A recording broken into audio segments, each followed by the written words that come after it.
Good morning, good morning, good morning. Ayan, so nandito tayo ngayon sa ating munting manukan. Update na to mga boss. Dati nasa range pa lang sila, ngayon nasa cording na at nakadispose na rin tayo ng pailan-ilan mga boss. Yan, check natin sila mga boss katatapos nating magpaligo.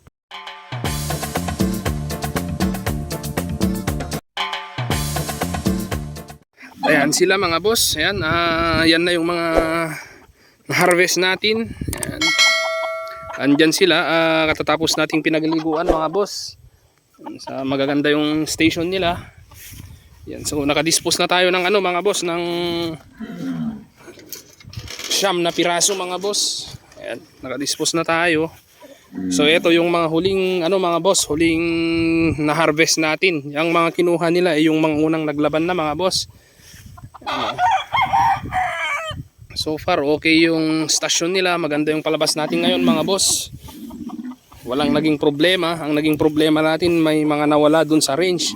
Pero kung sa about sa sakit mga boss, wala tayong naging problema. Ayan. Maganda yung pagkakaalaga nila ngayon. Maganda yung mga gamot na ginamit natin, mga vitamins. Ayan mga boss. Pero okay sila. Walang nagkasakit mga boss. Ayan. Ang naging problema lamang natin may mga nawala dyan sa range. Kung baka nadali ng lawin or kung ano man mga boss. Yan. Eto sila. Yan. Tapos nating pinaliguan. At eto, nandito na rin yung nabili natin kay Sabong Pinas na gagamitin natin next season mga boss. Eto yun, yung 5K sweater. Yan o. Naninibago yata.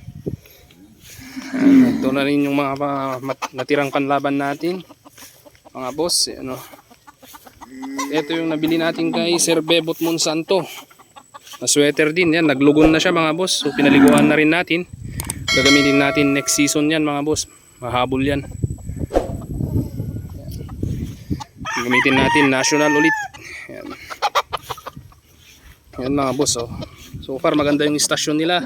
Saktong sakto pang stag mga boss. Yan.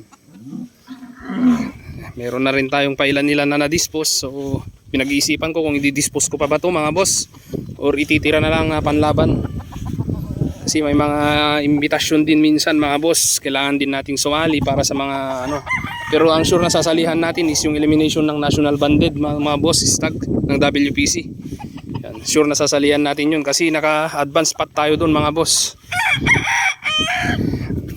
So far ito siguro yung mga magiging candidates, itong mga may pungos na mga boss, may natanggal na yung palong. Yan. Kasi yan yung mga ano, matured na.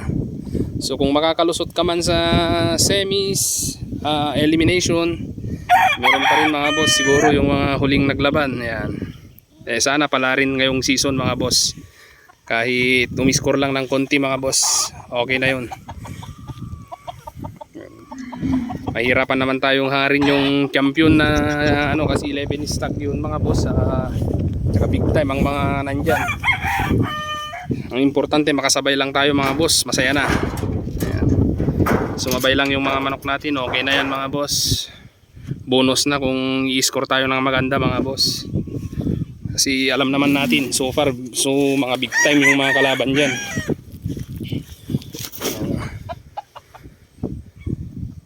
Pero ang mga manok naman natin naalagaan ng maayos, so sure naman siguro napapalo sila mga boss.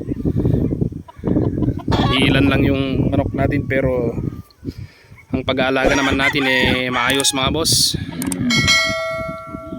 So yan lang muna mga boss. This is One Romantic Vlogs. Keep safe everyone.